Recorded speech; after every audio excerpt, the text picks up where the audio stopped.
Salut tout le monde, ici Palikao, une petite vidéo aujourd'hui pour vous expliquer un principe que j'ai découvert très récemment sur Reddit, auquel j'avais jamais pensé avant et qui est franchement une putain de bonne idée, c'est comment on peut s'y prendre pour optimiser son utilisation des sextants sur la classe.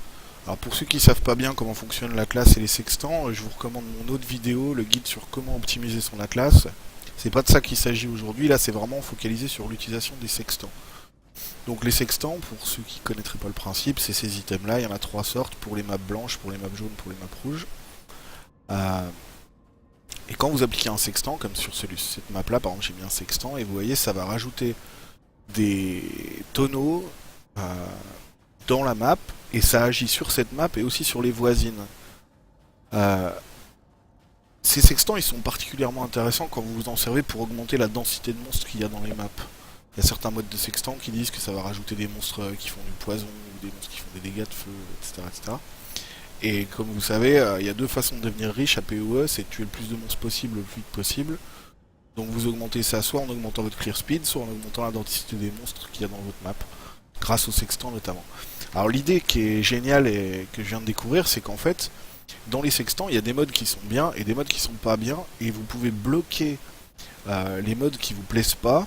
Les modes qui augmentent pas la quantité de monstres dans une map, par exemple, vous pouvez les bloquer en utilisant des sextants sur les maps qui sont voisines des maps voisines de celles que vous faites. Par exemple, celle qui m'intéresse comme map, c'est Shapestrand. Vous connaissez tous Shapestrand, vous faites ça toute la journée, moi aussi. C'est une des maps les plus faciles à clear, super droite, super simple, etc. Et donc ça vaut le coup de mettre des sextants sur les maps voisines de Shapestrand. C'est-à-dire Castle Ruins, Wharf, Dune et Wakawairu à je sais pas quoi, la Strand unique.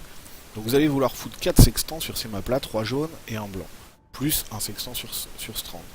Ce que vous pouvez faire pour vous épargner des sextants mauvais sur les maps voisines, c'est bloquer les mauvais modes de sextants en foutant des sextants sur les voisines des voisines. Par exemple Dune, vous voyez j'ai foutu un sextant sur Arid Lake, un autre sur Villa, et ça me permet de bloquer deux modes dégueulasses, les slipstreams et les curses réduits. Ils pourront pas proc sur Dune. Donc ça va augmenter mes chances de choper des bons modes de sextant sur Dune. Maintenant, si je mets un sextant sur Dune, c'est possible que j'ai un truc dégueulasse, mais j'ai moins de chance parce qu'il y en a déjà deux mauvais qui sont éliminés. Allons-y. Et voilà, bah là j'ai un truc nickel, j'ai des monstres en plus, des monstres qui font des dégâts physiques, donc c'est vraiment parfait. Ça va augmenter ma densité. Alors ça coûte un petit peu cher à faire au début, donc je pourrais faire ça sur les autres. Là vous voyez sur celle-ci par exemple j'ai bloqué les barils qui sont pas terribles. En foutre une autre. Alors là j'ai eu les curses parce qu'évidemment c'est bloqué à droite, c'est pas bloqué à gauche, donc je recommence. Parfait, monstre empoisonné, ça c'est nickel. Sur celle-ci, maintenant j'ai bloqué avec cette map là j'ai bloqué le boss invasion en plus, avec une autre j'ai bloqué celle-là je crois, j'ai bloqué les slipstreams. On pourrait pas avoir ces deux là. Et voilà, des monstres en plus qui font des dégâts de lightning. Sur celle-là, on peut rien bloquer, je crois pas que cimetière ça atteigne celle-là. On peut rien bloquer, on va tenter notre chance. Monstre en plus dégâts de chaos, magnifique. Et enfin sur Strand, alors maintenant sur Strand, j'ai plus beaucoup de chance d'avoir un truc bien parce que j'ai déjà les monstres qui font du poison, les monstres qui font du chaos, les monstres qui font du lightning, les monstres qui font je sais plus quoi, du physique. Seul qui reste c'est froid ou foudre, je crois. Non, froid ou feu. On verra, un peu de chance. Les monstres Nemesis donnent 3 additionnels currency. Donc là, ça vaudrait le coup de synchroniser ça aussi avec vos League Stone au passage. Quand vous avez une map comme celle-ci, vous voyez avoir des tonnes de monstres en plus, et en plus vous profitez des Nemesis, alors changez vos League Stone, virez, je sais pas moi, virez Perandus et foutez une League Stone Nemesis à la place par exemple. Ça vaut grave le coup. Voilà, donc c'est ça l'idée en gros. Les maps qui sont les plus rentables pour faire ça, c'est pas forcément Strand. Moi je fais Strand parce que c'est celle que je fais toute la journée. J'ai fait la même chose pour Atoll. Vous voyez qu'Atoll elle a plein de voisines et ses voisines ont plein de voisines. Donc c'est ça qui compte en fait. Par exemple sur Pyr, que vous allez sextanter pour faire Atoll, Pyr vous pouvez bloquer des trucs ici, ici. Sur celle-là vous pouvez bloquer ici, ici. Enfin, il y a plein d'endroits où vous pouvez bloquer des trucs et donc vous pouvez vous ramasser des bons sextants aussi sur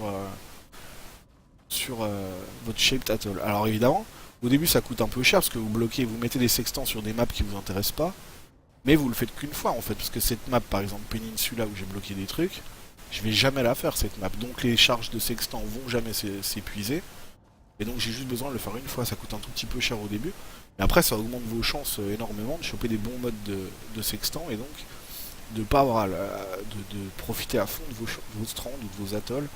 Une autre map qui est géniale pour faire ça, c'est celle-ci, à condition que vous l'ayez shaped évidemment, Arachnid Tomb. Si vous l'avez shape, elle est T12. Il y a pas mal de gens qui la shape parce qu'elle est vraiment sympa à faire.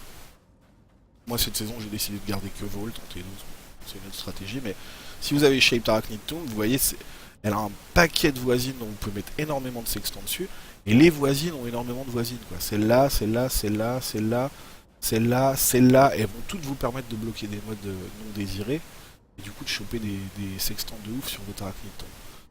Donc voilà, c'est ça l'idée en gros, c'est génial, j'y avais jamais pensé avant.